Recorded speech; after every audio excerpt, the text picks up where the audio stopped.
Hi, my name is Lex Quarterman. I was an actor in Family, which was a part of the Salute Your Shorts Film Festival in 2017. Today, I'm talking with Talia Shea Levin, the director of Isolations. Thank you for being here. Thanks for having me. So with your film, I feel like this is sort of obvious, but what was like the inspiration for this? Yeah, I mean, obviously it deals with something that we were all experiencing at the time that we made it, which was isolation and uncertainty in our homes. But it came from just myself and my group of friends going from leading our very busy lives, all of our different trajectories, all the projects we were working on, and just having the rug pulled out from under us and feeling that anxiety of what can we do? What is there to do when we're being told all of the things that are impossible?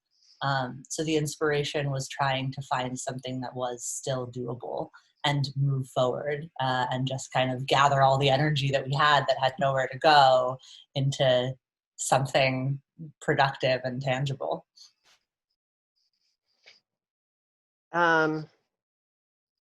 So one of the things I found really interesting is, so it was shot on 16 millimeter, correct? Mm-hmm. I'm just curious on like, what was the reason for doing that? Well, a lot of the way this film came together was just what we had available. I mean, the kind of ethos of what can we do, what is still possible, extended to the whole process of making it. And my cinematographer, Adam Lean, had this access to this expired Fujifilm 16 millimeter stock. And he had been talking to me about it, I feel like for months, just being like, when can we play with this? Like, I know you shoot on film, let's do something. But it was one of those things that sometimes film can be challenging, it can be expensive, all these things. So I was putting it off maybe because I had other projects going on. But then when nothing was going as planned, it was like, oh, now I can use what's available, which is this amazing cinematographer who I work with who also wants to use this amazing film he has, and we can kind of put that all together and go forward. Plus, I think also it adds a nice it with something that's so set in a specific time, it adds a kind of timelessness and adds the layer that film does, where you're able to kind of slip into this alternate world and you don't take it so literally. Like it has documentary aspects to it because these are all real people's homes and them living in them, but the film takes it to a kind of separate plane. And I just love the style and the aesthetic of that. Do you regularly shoot on film? This is the second project I've made on film. And I love the look of it, and I also love the process of it. I love that it forces you to plan more and that it forces people to be kind of more immediate because they have less takes and they're not kind of constantly analyzing and perfecting everything. And I do shoot a lot of things that are outside or in strange locations. And so I think film is really nice to capture that in an unexpected way. Do you find, at least in those times you've been working with film, any like difficulties in finding crew or finding people who can like process your film, or are like, because I just know so many people are just so used to digital by now. Yeah, there's definitely a learning curve for certain people, like certain people who I've worked with all the time or wanted to work with that come on to projects as like, hey, it's my first time working on film, but I want to figure it out. But there is a really strong community for it, especially in LA, especially for 16 millimeter, of people that are really devoted for it and will be really generous with their resources and their time because they're just like excited about so many people shooting on film. And there is a passion behind it that I think is lost in digital sometimes a little bit. So yes, definitely. I mean, it is a specific skill set that people sometimes are not spending as much time honing, and so it's more of a specialty thing. But the people that are spending time honing it, like, really know what they're doing and are excited to get on board. But I mean, the first time I did it, I didn't know anything, and I was talking to all of the places that sell film, all of the labs, and just being like, I don't know anything, teach me everything. And it is expensive. I wish that it wasn't. There are some ways to do things more cheaply. There are plenty of ways to get a lot of things donated. But it's an additional cost that can sometimes be surprising. For a project like this, I mean, it was so small and we were working with such limited resources anyway, that was kind of our only expense. So it was doable, but on larger projects where you need a lot of film, it can rack up the price really quickly. So kind of in a similar thing, how long did it take you to shoot? I think we shot, so much life has happened since we shot it. I think, I want to say 3 days or 2 days. Maybe it was just 2 days. Okay. We were trying to be easy on ourselves, and they were not like the craziest long days either. A part of this process was wanting to not create 12-hour days for ourselves and like actually enjoy what we were doing, because that at the time especially was very rare to be having a good time. How many different locations were there? And like, how far apart were the locations from each other? So there were 9 different performers. Okay. There are some like additional inserts of things that happen maybe at other locations, but there were 9 primary locations, 9 primary dancers, and they were all over the map. This was not a shoot that we would have been able to pull off in the time that we had in any other time in Los Angeles that I've been here or been. I mean, we were going from like Baldwin Hills to Koreatown to Silver Lake to Culver City. Like, it was all over the map. And it was very eerie. But it also allowed for me, I mean, I have friends that live in all of those places. Most of the people that were in this film are people I already knew. And it felt like a neighborhood, and it was nice to draw this kind of neighborhood map to all of these people who I wanted to see and get to hang out with for the hour that we shot with each of them or whatever it was. It was a nice way to kind of build connection.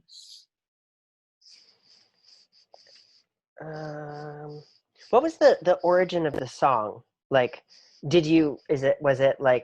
was the song written for this? Did you pick the song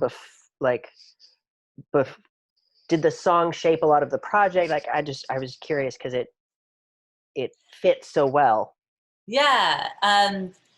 So Amanda Lee Jarry, who's the artist who made the song and produced it alongside Alex Nee, had already written pieces of it. I mean, it wasn't a finished song, but I was actually supposed to make music videos for her I still had it in my calendar. It popped up in May or something. It was like, this is the weekend you're shooting Amanda's music videos. And so she was the first person I reached out to. It was like, hey, I'm making this project. We need a song.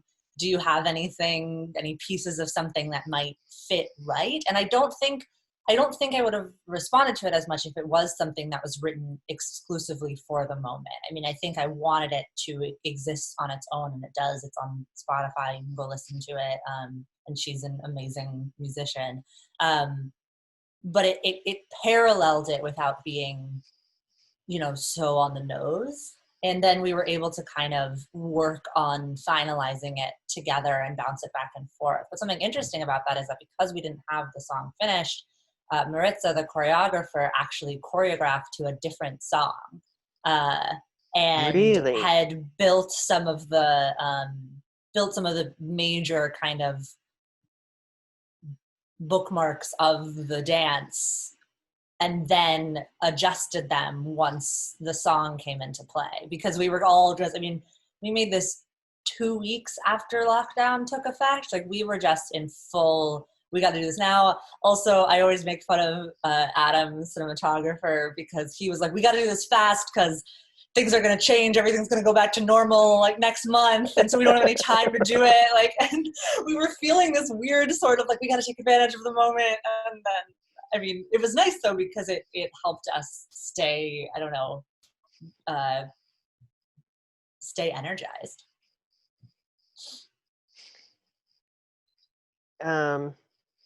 Let's see. Oh, I did want to ask about Lucy the cat. That is Ari Levine's cat, who is a total ham.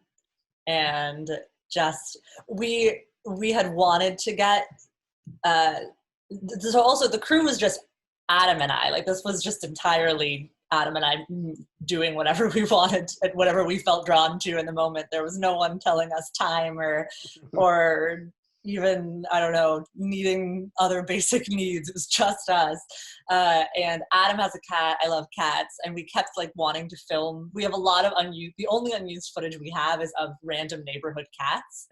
And we were like, there's actually no place for this in the film, but we had to put Lucy in there. And also I think that it is, unlike the neighborhood cats, which maybe weren't so related to the story of the film, pets in your isolation spot, I think resonates for a lot of people. And I don't know, white cats in brick buildings look great.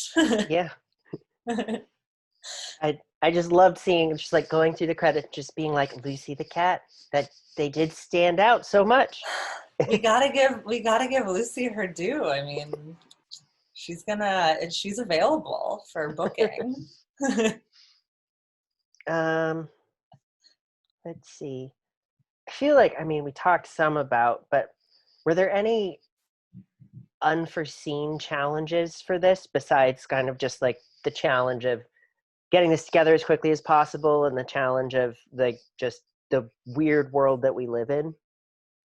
And those are all definitely challenges. I think there were so many uncertainties, including just, we could say we're going to be safe, but nobody really knew. We didn't have the research yet to know what that meant or how to be safe. And I was really proud of everybody involved for like the fact that we were able to, I mean, we maintained distance and more, including Adam and I took separate cars everywhere and were wearing masks constantly. Like we were really able to maintain that. So that actually was a challenge. It was a challenge psychologically, but ultimately ended up not being a challenge. I'd say the biggest challenge, especially in that time of uncertainty in terms of safety, was going to the bathroom because we were like, we didn't want to use public bathrooms because we were scared, but like, what are you going to do when you're shooting for 8 hours? And that was a challenge. And I think also the choreography was a challenge. I mean, a challenge that we were ready to face, that we knew was going to be part of it, but trusting people to watch the amazing videos that Maritza put together and to embody it in a way that they felt comfortable with, in a way that we felt comfortable with. You know, in ordinary time, we'd all spend a day learning it and talking to everybody, making them feel comfortable and getting used to it. So that was a challenge, just to still, and also I think to feel like everybody who was involved in these disparate ways had ownership over it. I mean, I was lucky that I got to speak to everybody and talk, even if it was just over the phone or whatever, and kind of pull all the pieces together. But I think it was still that initial isolation challenge of like, you're working on this thing and you know other people are learning it and connecting to it. And ultimately now it's so great to share it and have people connect to it too. But it's not the same experience as getting the whole cast together and doing what I think a lot of us love most about working on films, which is just getting to be surrounded by creative people sharing ideas. So how much of the cast were dancers? Or were they all dancers, or were some more just like actors? They're not all dancers. Okay. I'd say about a third would call themselves dancers. Okay. And majority were actors, performers, or just like people who like to dance at parties, or just friends of mine who had cool houses and were down to get silly in front of a camera. And that was, I think, I wanted it to be something that gave back what I was getting out of it in terms of making a piece. And I wanted it to be something that people felt drawn to. So I didn't want to seek out like professional, amazing dancers. And even though there are some professional, amazing dancers in the video who I am lucky to know or be connected to somehow, but I didn't want to be convincing people that they had to work on it.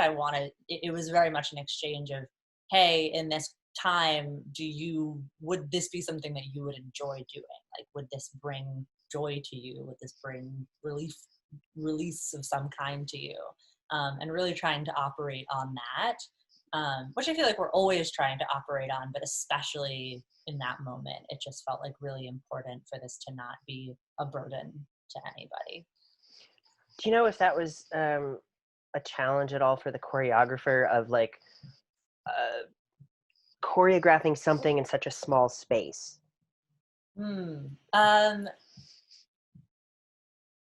Yeah, I guess that was so much a part of the original idea of it. We definitely talked about how some people we were only going to see their arms, so we had to do more with the arms. I mean, some people you see their whole bodies, but some people it's really just upper body. But I think that part of why I wanted to work with Maritza was her knowledge of gestural movement and like smaller movements and storytelling with small details, as well as larger, dancier choreography. And so, yeah, that's an interesting question, but I think that limitations, as was the point of this whole project, was to work within limitations. So limitations can actually lead to more freedom and creativity. So have you, and you've mentioned doing music videos before, but have you ever done pieces like this that are like dance focused or movement focused before? I was just curious of your experience. Yeah, this is my third dance film. Dance films, which depending on how you encounter it, can also just be called music videos. But calling them dance films, I guess, is a way to highlight that there is usually a narrative behind the work that I do with dance, or that as a filmmaker, I'm interested in exploring the storytelling that comes from movement, not just making a cool visual for a song. Not that, I mean, I've done that as well. But I sort of stumbled into it accidentally with a friend, Alexis Floyd, who's an amazing dancer and singer as well. And she had wanted to make a dance video like 5 years ago. And we were both new in LA, and we made basically what looks from the outside eye like a fan video for an Alabama Shakes song. It's called Give Me All Your Love. The song is called Give Me All Your Love. Our video is called Give Me All Your Love. And it like blew up unexpectedly online. And we were like, oh, I guess this thing that we made kind of for the same reasons that we made Isolations, although in a very different time, just to like stave off the terror of doing nothing, connected to people, and that was exciting. So that led us to make more work together, and then I kind of found this dance film community, which is really strong. And I'm also really fascinated by sci-fi and surrealism and kind of alternate worlds from our own. And at first that and dance seemed really disparate to me, but as I got deeper into it, the tendrils kind of connected, because communication through movement, I think, is a really integral part of a lot of science fiction or surreal stories, where there are creatures or characters with powers or who come from unexpected places that have their own physicality, and just alternate ways of telling stories. And that dance or experimenting with ways of filming dance is related to just experimental forms of filmmaking or storytelling in general for me. I think also like for movement, and even for this piece in particular, while I feel like it's universal in that all of us are experiencing this isolation or that kind of thing, I feel like by framing it in this dance and movement, it has something that I feel like can connect to so many more cultures and to so many more people, because you're not expressing words, you're not expressing a language, you're expressing a feeling that we all have. And I feel like that can communicate no matter what language you speak.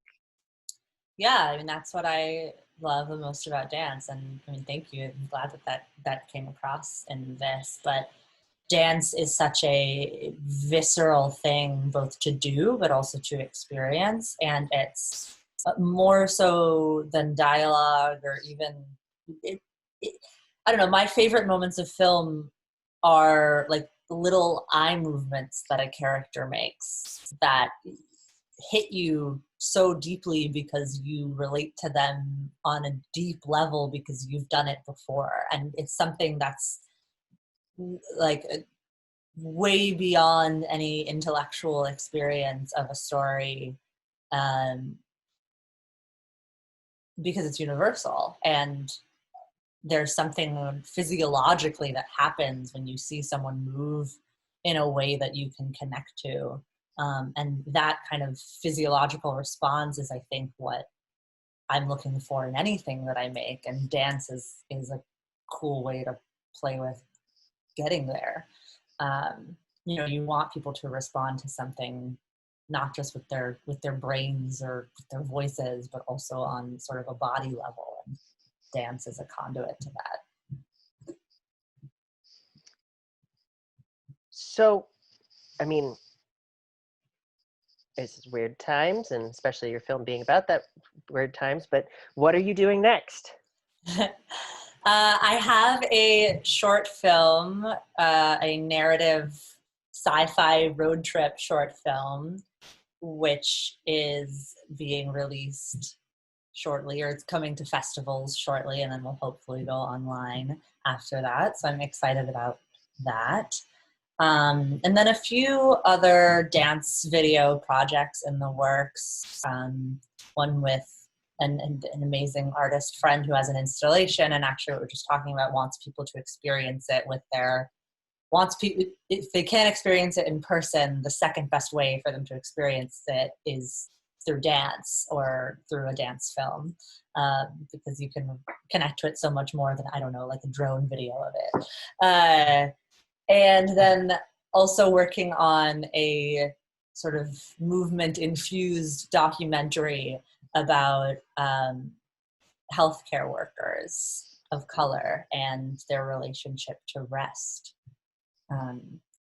And hoping that comes together. Yeah, some things are floating about unexpectedly. It kind of feels like back to school right now. It feels like there was a lot of silence for a while. And now there are some things. People are realizing that this is the world and they have to move forward in it one way or the other, as difficult as that is. And I'm very lucky to be having some things coming together. Yeah. Great. Well, thank you for being interviewed and sharing, and it's so cool to hear about the whole process of how this was made, and this was really wonderful. Yeah, thank you for your questions, and thanks to, I guess, people who are watching this for watching my film.